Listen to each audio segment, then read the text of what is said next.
చిన్న పిల్లల పెరుగుదల మరియు అభివృద్ధిని అర్థం చేసుకోవడానికి ఈ అంశం వివిధ పరిధులుగా విభజించబడింది.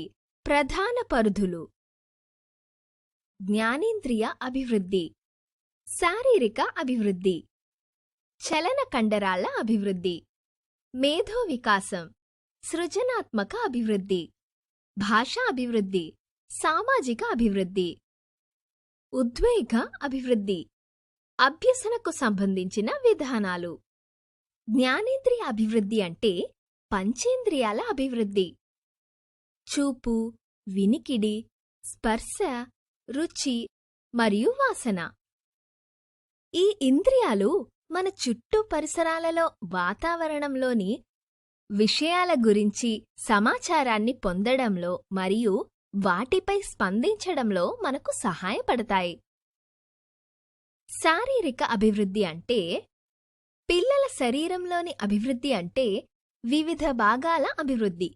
ఎత్తు మరియు బరువు పెరగడంతో పాటు కండరాలు, ఎముకలు, దంతాలు మరియు మెదడు పెరుగుదల. కండరాల అభివృద్ధితో శరీర కదలికల నియంత్రణ మరియు కండరాల మధ్య సమన్వయం పెంపొందుతుంది.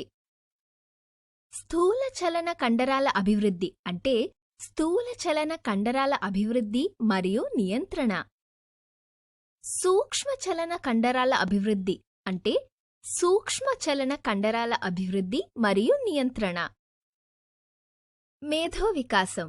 పిల్లలు పెద్ద అవుతూ ఉంటే తార్కికంగా ఆలోచించే మరియు అర్థం చేసుకునే సామర్థ్యం అభివృద్ధి చెందుతుంది. వారి చుట్టూ పరిసరాలలోని వాతావరణంలోని వస్తువులను ఉపయోగిస్తున్నప్పుడు పిల్లలు ప్రశ్నలు అడుగుతారు. ఇది వారికి జ్ఞానాన్ని పొందడంలో సహాయపడుతుంది. సౌందర్య దృష్టి మరియు సృజనాత్మక అభివృద్ధి అంటే సంగీతం, పెయింటింగ్, నృత్యం మరియు శరీర కదలికలు వంటి విభిన్న కళారూపాల ద్వారా పిల్లలు తమ భావాలను వ్యక్తీకరించగల సామర్థ్యాన్ని కలిగి ఉండటం. భాషాపరమైన అభివృద్ధి.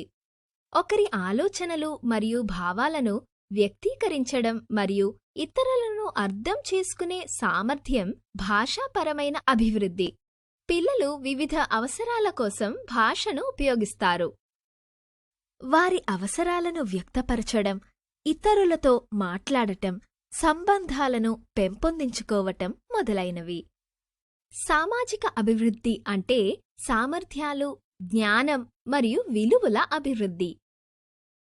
పిల్లలు సహచరులు మరియు పెద్దలతో సానుకూల సన్నిహిత సంబంధాలను ఏర్పరచుకోవడంలో సహాయపడతాయి. ఉద్వేగ అభివృద్ధి అంటే సానుకూల మరియు ప్రతికూల భావోద్వేగాలను ఎదుర్కోవడాన్ని నేర్చుకోవడం మరియు వాటిని సామాజికంగా ఆమోదయోగ్యమైన మార్గాల్లో వ్యక్తీకరించడాన్ని నేర్చుకోవడం.